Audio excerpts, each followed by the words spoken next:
Does your iRacing car currently look like it was sponsored by Minecraft paint and poor decisions? Well, good news. Race Wrap Guy can fix that. With real-world NASCAR wrap design experience, Race Wrap Guy creates clean, aggressive, professional custom wraps that actually look like they belong on a Sunday broadcast instead of the back row of a rookie lobby. And because we like y'all, listeners of the Cool Down Lap podcast get $10 off any iRacing wrap. Just mention the podcast when you order. And if you've got a real race car that needs to look fast even when it's sitting still, you'll get $100 off any real race car wrap too. Same deal. Just mention the Cool Down Lap podcast. So stop showing up to the grid looking like a rolling yard sale and let Race Wrap Guy make your car look like it actually belongs there. Okay, the checker flag has flown and the race is over, and now we're going to rant about it. My name is RB Turner, and here with me is my co-host. Just say your name, Colby. I'm Colby. He is Colby Peterson, and we're here with last night's AMP Racing League Cup Series winner. We was at Las Vegas last night. This is Johnathan Casebere. What's going on, man? Hey, guys. Glad to be here. Super stoked to lock into the playoffs with that win last night. Yeah. You're in it. So kind of walk through your race, man. Yeah, so starting from the pole was definitely hot out the gate. That little bit of looseness that I had the one lap, it kind of came out of nowhere. Then it got me behind the one accident that occurred. I ended up having to fix 55 seconds of damage starting from the back, right around lap 20, something like that. I just decided to have some patience and knew I had pace and just started kind of keeping control of my tires, keeping the heat out of them, and I was able to claw back to 7th by the stage.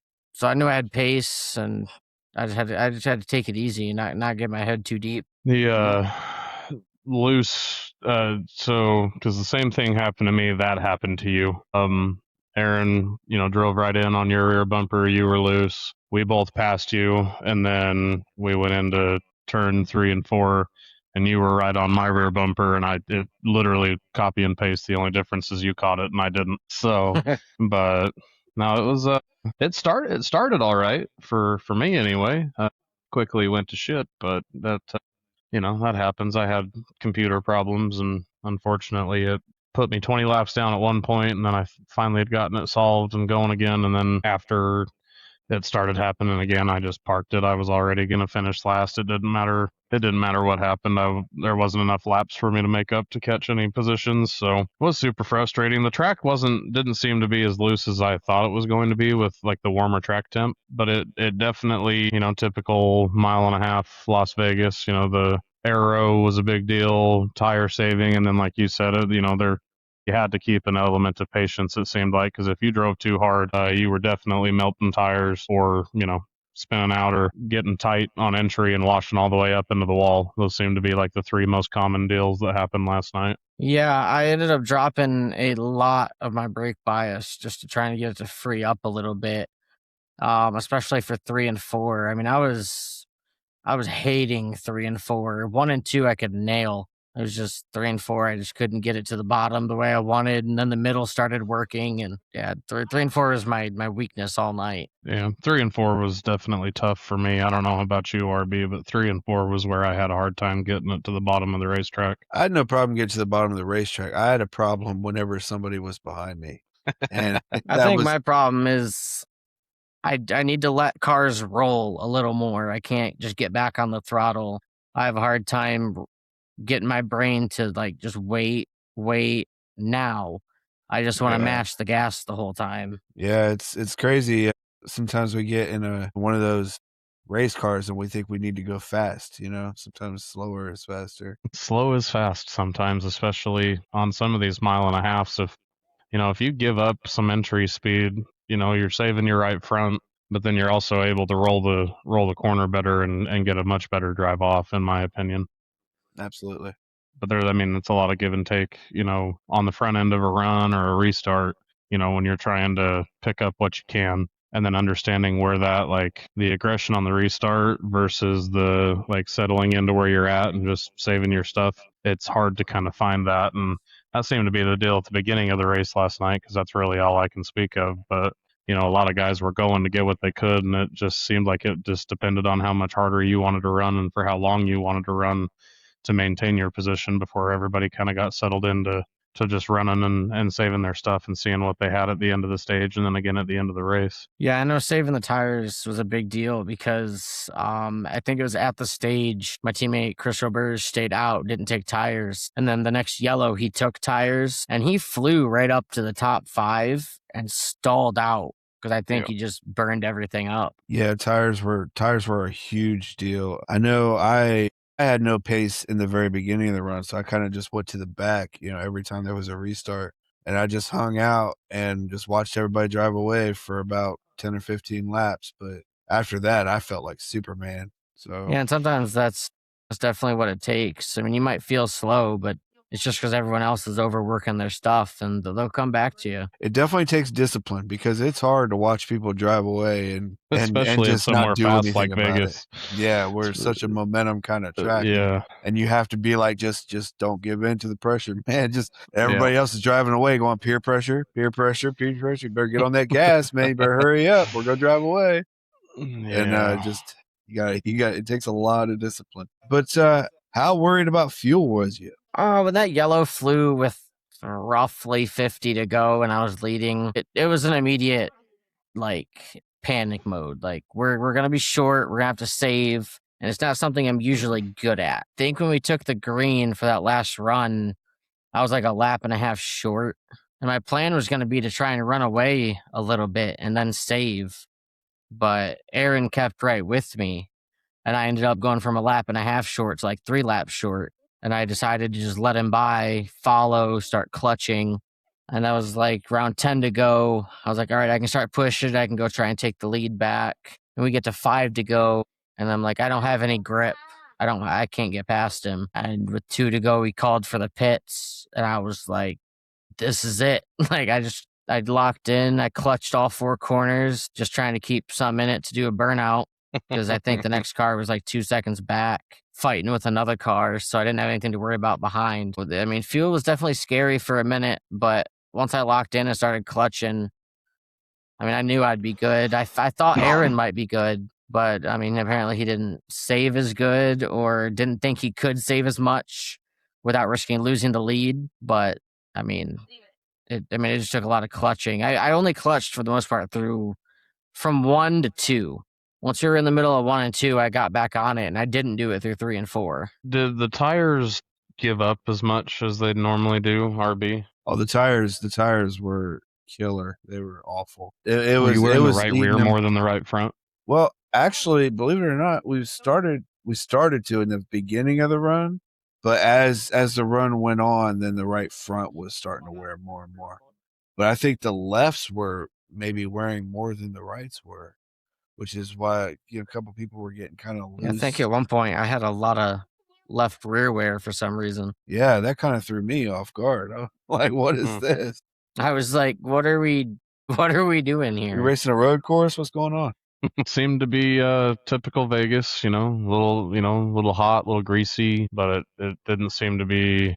It wasn't quite as much of a caution fest as I think it could have been with a hot racetrack. No, I'm really happy with everybody on track. I mean, it seemed like everybody had a lot of respect and a lot of discipline, and they had control of their cars. So Yeah, I mean, I felt everybody did a really great job. Just hard, clean, fun racing all night. yeah. It seems like as a league, I think a lot of folks are just kind of settling in. They know who they can race and how they can race them for the most part. I mean, there's always going to be the people feeling like they need to assign blame to something else or whatever. But I mean, yeah, for the most part, it seemed like it went relatively well. So I've had a couple of decent races in my opinion. But so when you're letting Aaron go to save, did you spend a lot of time like pretty much assuming that could be the reason you lose the race? Yeah, I kind of balance it out as I'm either gonna save enough and finish second, or we're gonna fight for the lead and run out. So I was like, it's a lot better to come home second than near the back if I save and not win. Because I mean, it's exactly what happened to him. He didn't have enough, and he was the last car in the lead lap. So I just kind of made the bed, kind of made 2 different beds, and had to pick one to sleep in. And I mean, yeah. I was perfectly fine coming home second, and he called for the pits, like I said, and I was like, I honestly thought he was going to save enough because he's really good, as we've seen all season. So he is good. We've talked to him like 5 times. He is pretty good. But anyway, so that was Vegas. No, not really Vegas. I think just so everybody knows, Johnathan is in another league race right now, so we're trying not to mess him up too bad. But we're gonna try to get to know him anyway. So we're gonna ask him some, Colby's good with asking, the questions about his life and stuff. So I'll let you take it from there. sounds good. We like to get to know people. We can all sit here and talk about iRacing all day, and that that's cool. But that's the same Casebere that's in Discord. That's the same Casebere that we race with every Sunday and some other days of the week too. I know that RB races with you a couple times a week. I know that I've raced with you a couple of times a week. So we'll start with the easy stuff. So your name's Johnathan Casebere. How old are you? Where are you from? Yeah, so I'm 23 years old. I'm from southern Michigan, small little town, like sitting directly on the Ohio border. 2-minute walk from the "Welcome to Ohio" sign. Gotcha. That by Toledo? Repeat Say that, that in a again, step. RB. Is that by Toledo? Or on the other side? I'm about 45 minutes from Toledo. I'm from Ohio, so Yeah, I actually spent from last July back to like 2020. I spent down in like Napoleon, Wasion, Ohio, which is like 30 minutes from Toledo. gotcha. But I'm back up into Michigan. Gotcha.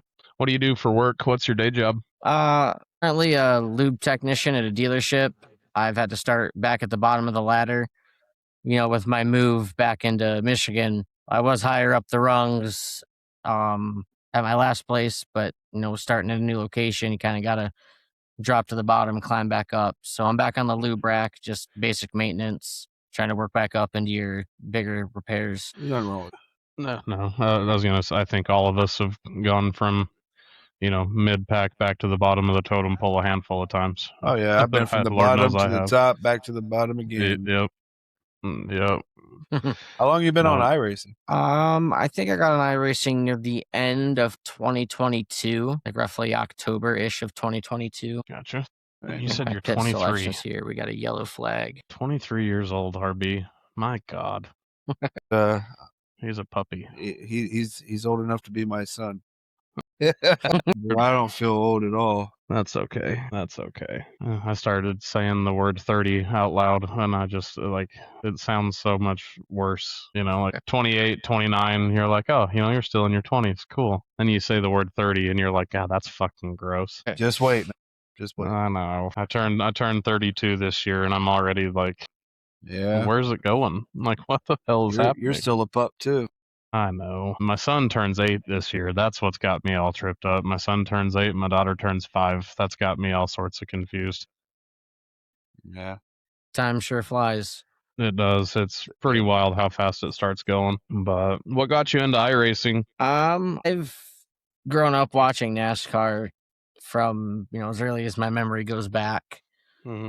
And I've always played the console games, the Heat games, back even as far as like I've played NASCAR 09 on the 360. Gotcha. And I don't know how I discovered iRacing. It was probably just one of those things that ended up in my social media feed somehow. I started looking into that, and once I moved out on my own, pretty hard to follow NASCAR and not know about iRacing. Right. And once I moved out on my own, I started saving money, and I got my PC built.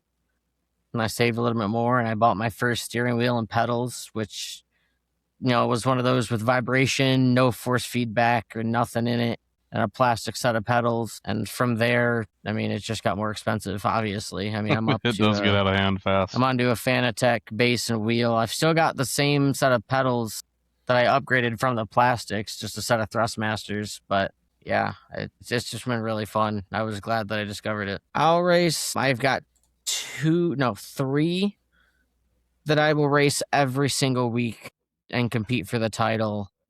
And I have another 2 or 3 that I'll just get on whenever I'm feeling like it, so that I don't have to load my week with racing. But if I feel like getting on, I got another couple nights that I'll go part-time it. I do sort of the similar thing. I'm in a league on Wednesdays that I run once a month. Well, yeah, wasn't a once a month league. Now I'm in with the Leadfoot boys running every Wednesday night in the truck series. Yeah, the 3 that I run full time are a Saturday, Sunday, Monday, Gotcha. and then the part times are one of them's on Monday. It immediately follows the one I'm currently running, but that's like race green flag at like 11 o'clock Eastern, which is late sometimes. Yeah, that's rough on a Monday. But if I'm feeling it, I'll run it. And I got a truck series on Wednesday, and then there's a cup series on Friday that I'll get involved with sometimes. So you still do the Xfinity or O'Reilly's chop shop stuff on Saturdays? Yep. I actually just missed this last weekend's race. This is my third and final provisional. But yeah, I'm fourth in points in there. I've got to win. So I mean, we're going for that title. Guy first in points had to step away, so he's out for the season. Who's that? Blake Dudley. Yeah, Robert Dudley. Damn it. Was it Robert or Blake? It was Blake. He's doing military duty in Alaska, I think. Gotcha. So shout out to Blake Dudley. Appreciate your service. Hell of a driver too. He's fast. He's a driver. He's a great driver. He is fast. Yeah, I run chop on Saturdays when I'm not doing other stuff, but in a world full of children and extracurriculars, Saturday nights are kind of hard to make that time for all the time, for me anyway. But I was gonna say, RB got a win in chop a couple weeks ago. Yeah, sure did. I lucked into one. What were you saying? You had the last restart. You were 22nd and somehow won that son of a bitch. Yeah, well, yeah, that's it was fucking ridiculous. It was the next to the last restart because I was back there and I was just like, well, I'm just gonna get what I'm gonna get because and they all wrecked and I found myself like third or something and I got under Joe Hudson and passed him and then they all wrecked behind me and yeah, good for me. Nice. Was that your first win in AMP, Casebere? It was. Yeah, I've been waiting to check that one off for a minute. I got excited because I have screenshots in my folders of like all my wins, like printout pictures, and I have them sorted by league. And I go to find the AMP folder. I'm like, oh, we get to create that one tonight. Well, that's a good feeling, I'm sure. Yeah. It was. I mean, you had it covered last night, man. You had a good, like you said, you set a poll time that. I think there was only 3 of us that got into the 29s, you, Aaron, and myself. I think everybody else was a 30 plus. And, you just kind of hung there. I know that I spun out in front of you and kind of ruined the first half of your race for a second there. But, you, like you said, you were patient. You got back on it and sort of found your way back up to the front, I suppose. It's a very competitive league, and racing guys like Steven and Aaron and there's a handful of guys that you pretty well just bet on the top 10 every week. And like if we had a line set in Vegas, I'm sure I could make some money on AMP Racing League. But trying to think here. What was your first iRacing win? Leagues or officials? Either one. What was your first win, like period, first win, first time you won a race? First time I won a race was the street stocks at Charlotte before they added the different kinds of street stocks. It was just the one. Yep. And it was a photo finish at the line by like 001. Nice. It was the only time the guy that I beat told me, only time he's ever been beaten on the outside at Charlotte in that combo. Like I made it stick and I got the run off the corner. Nice. I still got the clip of it and everything. It was really fun. Someday I'm going to share a clip of Jeremy. I like to talk about Jeremy every now and then when he first got on. And he was in a street stock race at Charlotte. And I believe it was his first race. It was one of his first races at least. And he was driving and he was getting lapped and the leader was about to lap him. So he goes high. The leader goes high on Jeremy and they're like this much apart, like a lot, But Jeremy is like, he's on the wheel. He's like, get off me, acting like he was like trying to pinch him or something, but he wasn't. He was so far apart. Get off me, go get off me. And then all of a sudden Jeremy's like, fuck it. And he just, bam, slams right into him. I have that saved on my phone. I'll send you a clip of it. It's hilarious. He's like, get off me. That's when we started calling him Jeremy, get off me, Daniel. Oh, fucking funny. It's also the most Jeremy story I've ever heard. Hey, if you don't know Jeremy, now you do. That's it. You could walk up to him like he's your best friend. Now you know his life story. Yep. You know what? Fuck it. That's the most Jeremy Daniel thing I think I've ever heard. Shout out to Jeremy. I don't know if he listens to this or not, but shout out to I Jeremy. honestly don't know either, but if he does, he's gonna hear that. My first win was in an Xfinity car at Auto Club, and that was a wild one. We had a caution with 5 to go. I still had a set of tires. Came off pit road first, passed 3 dudes on the restart, hit the wall twice. Ended up winning the race by a half a second. Nice. But My first league win was trucks at Talladega, and it was the regular season finale, and I was outside the playoffs, and we got 3 wide between like 30 plus trucks, and I'm like 10 back in the bottom lane. Nowhere to go. Everybody wrecks in front of me, and I didn't even lift. I drove through everything. I came out of 4 in third. The guy in second went to the inside of the leader, who tried to block and left hooked himself, and they both spun through the grass and down pit road. And I just rode off into the sunset to secure a playoff spot, knock my teammate out who had the last spot on points. It's funny Ain't how that about a racing works bitch? like that. Funny how racing works like that, ain't it? Yeah, I know.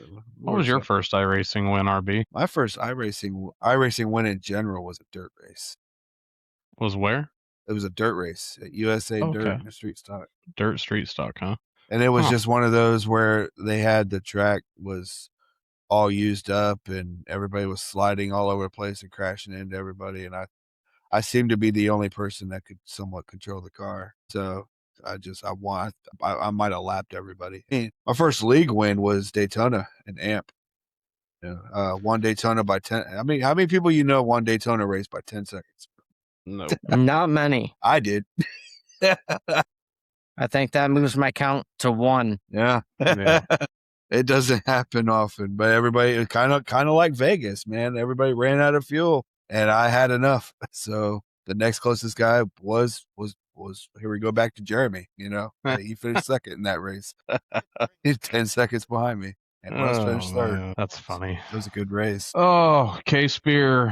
Why don't you give your shout outs, man? Let's talk about the people that make your iRacing stuff work for you. My biggest shout out's got to be my teammate at my small team we call MC Motorsports. I'm sure you guys know him from Chop Friday nights. Michael Matta. He's constantly guiding me in how to run this track, how to save tire here, how to save fuel there. That's probably my biggest development through iRacing. And then the rest of my teammates that I race with, whether it's in my Discord with MC or it's like on Sundays with those regulator guys like David and Clint and Chris and Brock. I mean, all my teammates constantly have input that I'm piecing together to run better, especially with these next gen cars. Metal's a good person to have around to ask questions. I didn't hear what that was. I'm sorry. Metal, David, he's a good person to have around. Yeah, it's unfortunate that he's not really going to have time to run Sundays anymore with his new work schedule. No, he's always fun to talk with. Yeah. Yeah. Hopefully he'll be able to come back soon, but I guess something's going on at work where he has to fill in. So gotcha. Unfortunate. Yeah. We've all been there. We've all done that. That's a bummer. It sucks when real life gets in the way of our digital racing career. I hate it. Right. So come on, I use this to get away from real life, and real life pulls me back in. It's GM. Okay. Specifically, this one is just Buick and GMC is all I see on the new side. But I mean, I work on everything that comes in. So right. All right. Well, I guess we'll probably start wrapping this thing up. Yeah. Colby, if you got anything you want to say. Daytona has to get his, Well, he's got to get his shout outs in too. So. Let him talk a little bit. Say hi to everybody. Say hi to everybody. Look right here. Yeah. You're a pain in the ass. You've been a problem today. Menace to society. Oh my God. Yeah, society's just the household. Yep. He's definitely getting some spunk, as far as the wiener dog mannerism characteristics and their own little individual personalities. So he's fun though. We have a good time. I give a shout out to my wife, my kids. Appreciate them tolerating this and letting me do it. iRacing, the podcast, everything. I appreciate them. Shout out to Black Creek Diesel and stuff at Burgers that are with the league this year. Appreciate them. Appreciate AMP, everything they're doing. And again, every week, thank RB. He does all the hard things. All I do is sit here and talk. And so appreciate you, RB, doing all the good stuff and making sure that our voices are getting out there. And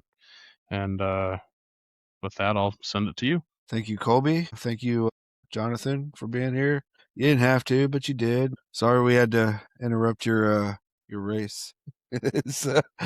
No, we're good. We're competing for top 5 right now. Oh, that's good, because I would have felt bad. But yeah, appreciate everybody who listens in, and we hope to keep this thing going. So thank you to Ryan Wett for all he's doing to help us. Thank you to Race Rap Guy for our sponsorship for a year. And let's see, yeah. With any luck, we'll keep it going, and we'll see you guys next week. And scene. Does your iRacing car currently look like it was sponsored by Minecraft paint and poor decisions? Well, good news. Race Wrap Guy can fix that. With real-world NASCAR wrap design experience, Race Wrap Guy creates clean, aggressive, professional custom wraps that actually look like they belong on a Sunday broadcast instead of the back row of a rookie lobby. And because we like y'all, listeners of the Cool Down Lap podcast get $10 off any iRacing wrap. Just mention the podcast when you order. And if you've got a real race car that needs to look fast even when it's sitting still, you'll get $100 off any real race car wrap too. Same deal. Just mention the Cool Down Lap podcast. So stop showing up to the grid looking like a rolling yard sale and let Race Wrap Guy make your car look like it actually belongs there.